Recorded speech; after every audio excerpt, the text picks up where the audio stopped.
I'm Richard McCarthy. I'm Executive Director and Co-Founder of Market Umbrella, which is the umbrella organization for the Crescent City Farmers Market. So you could also say I'm co-founder of the Crescent City Farmers Market.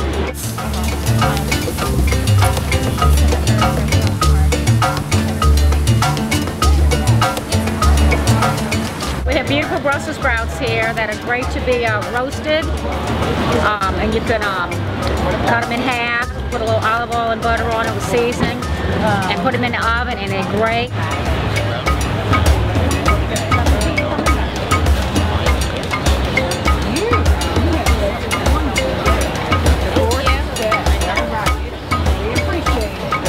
But there's a whole other story that's kind of buried beneath the fruits and vegetables, which is that these are public spaces where people learn how to reconnect. Both urban and rural learn about each other. We have chefs who come in and teach farmers what products they want. We have farmers who come in and teach chefs what's available when. So there's all of this culinary and agricultural learning.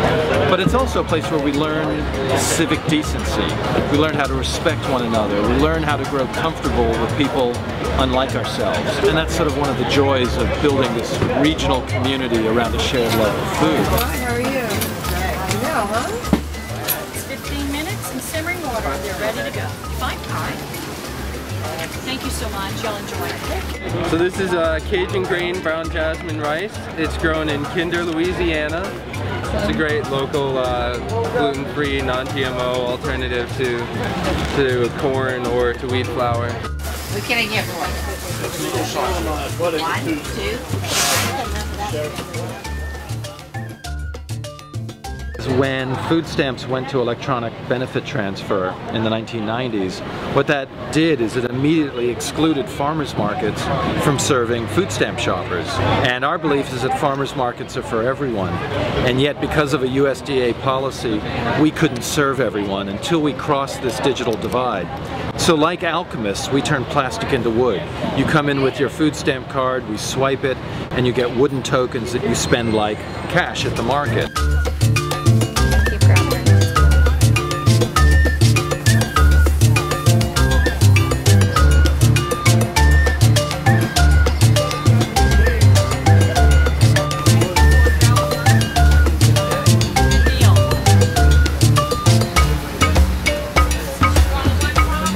Successful markets are good for the farmers in the market, they're good for the consumers because they're good for access to food, to fresh, healthy, local food.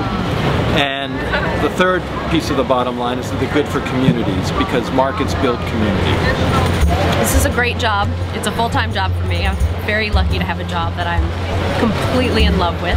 Well, I come every week to the farmers market because I enjoy the variety of products they have. I enjoy the people. You never know what's going to happen. It's the best of event production and retail and food, of course. So, and I love food. I have bought tomatoes, I have bought flowers, I have bought jam, and I bought a t-shirt from someone who wasn't even a farmer merchant here. But he made it himself, so I was allowed to buy it. New Orleans actually has one of the richest public market histories because of the way the French and the Spanish colonized New Orleans. We used to have a market in every neighborhood. At one time there were 32 public markets in New Orleans run by the city.